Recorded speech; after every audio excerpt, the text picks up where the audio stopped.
Well, basically, she told everything, so which is good for me because I just had a head injury, but I'm here, I'm all right. I want to say something. It's been amazing listening to you guys. I mean, where I come from, it's real people, but you guys have some amazing stories. And I told my wife, I said, it's nothing like being around decent people, because where I come from is not decent people, but I loved all your stories, and I hope you enjoy some of what I'm going to say. My name is Brian Bowser, that's my wife. Born in Texas. My mom brought me and my two sisters and two brothers out to Phoenix. We were small. We moved to South Phoenix, the worst part of Phoenix you'd ever want to live in. I want to tell you a little bit about how we was raised, educational background, my mom, my brothers and sisters, how I met my wife, and pretty much she showed you the rest. So when we came out to Phoenix, my mom couldn't read or write, but she was a smart lady. She worked for a place called Penn. She made tennis balls for 30 years.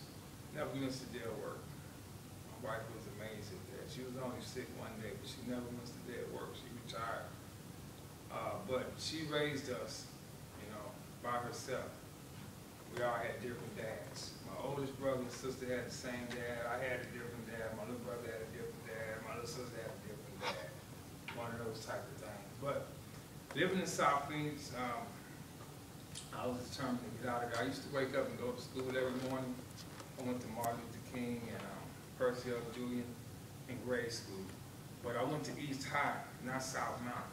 But on my way to school, I used to jump the back gate. I used to see people OD from dope and stuff, people getting shot up every night. And every night I went to bed, I used to hear gunshots. And I used to always tell my mom, I want to get out of here, I want to get out of here. I don't like living over here, stuff like that. And as I got older, I was determined to get out of there. So I eventually finished high school and went on to college. I went to Tucson for a couple of years. Pima Community College, I got an AA degree in general studies. And then from there, I met this guy who was an air conditioning teacher. He was an instructor. He liked me a lot. And he convinced me to go to Northern Arizona University. He said, you should go up there and go to school. You're a pretty smart guy. He said, you're good in electrical stuff. So I went and got a bachelor's degree in electrical engineering. Yeah. And came back to Phoenix. I went to work for Haskin Electric. I don't know if you know those guys, Chuck and Charlie. They got the purple and white vans off of McDowell. You see them all over the place. They actually support the Phoenix Suns. Somebody here was a Sun fan. They actually support them. But I worked for them for like 10 years. Helped my mom pay off her home. And stuff like that. I didn't get married. I didn't see nothing in the neighborhood I really wanted, so I bought a house, and kind of like stayed off to myself. I helped my brothers and sisters and stuff. They used to all come to me because I was making like 60, 70, 100 grand a year. I was an electrician. I was making good money. Then I went to work for Viking Electric, which is commercial. I know if you people are familiar with pretty much Troon Village in Scottsdale. Most of the houses are custom homes, 10,000, 5,000 square feet. I wired a lot of those houses. I had like a 15-man crew. Most of those houses, Merrill Village and stuff like that, most of those sets, I did a lot of that for Chuck and Charlie and for most of the Denny's and Toys R Us. I wired a lot of those places too. So I made pretty good money. Got out of South Phoenix, did a little traveling, went to Texas, Oregon, stuff like that. Got to the point where I was bored. I stopped working. I had enough money saved up. Stopped working, and I didn't know what I wanted to do with myself. So I just started hanging out with winos on the street. They thought I was crazy, but it's what I wanted to do. I couldn't figure out what I wanted to do. I got tired of my brothers and sisters coming knocking on the door wanting money all the time. You never get it back. Once you give it to them, it's gone. I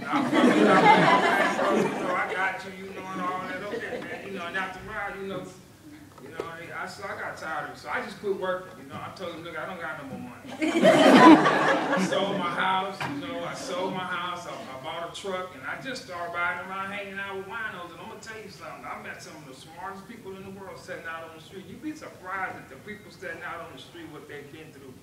You know, this one guy I was talking to, he was a wino out on the street, and his brother came and got him off the street. These people were rich, you know, and he told him, he said, look, I'm not interested in money. And he told me something. He said, I'm going to tell you something, Brian. He said, you'll find what you want to do with your life. He said, when you do, you'll know when it's right. So after that, my brother called me. He had a bunch of halfway houses, you know. He said, you want to come manage my halfway houses, you know. And I said, yeah, I need to sober up a little bit, so I come do that. Because at the time I was out there, you know, I didn't too much care about nothing. I was taking care of my mother, you know, I was making sure she was all right. And so at the time I was managing that, I met my wife, and best thing ever happened to me. You know, like you said, dad's a doctor, one of her uncles was a lawyer, and me and her met. At the time I met her, she was in a bad relationship, and we was working together. She told me a situation. I kind of liked it, you know. We went to the movies together, you know, and one thing led to another. And I got out of the bad relationship. We ended up getting married and stuff. Started a business, and things was good, you know. 2010, my mom passed. 6 months later, my dad passed. You know, took every bit of spent my wife had, you know, get me through it. But I got through it, you know, and right now, you know, I'm working on a bachelor's degree in social work. You know, I want to work with substance abuse. I want to counsel kids and stuff. It's not about the money with me. I mean, you need money to live and stuff, but I'm pretty comfortable right now. We got our own business and stuff, and she don't want for nothing. I don't want for nothing. I bought a couple acres in Queen Creek. I'm building her a custom home right now. She wants the kitchen did a certain way, so I'm working on that right now. So I'm glad to be here, and I'm glad that I listened to all of you guys, and my wife keep telling me, you're going over your time, but I'm almost finished. It's the medicine, it's the medicine they got me on, you know, it's the medicine. So, but like I say, I told you a little bit about me, my family. My brothers and sisters are still the same. They still beg all the time. They just don't know where I live at. And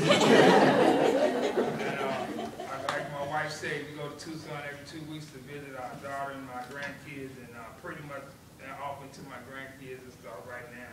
Just taking life easy, and I'm glad to be here. And thank you guys for listening.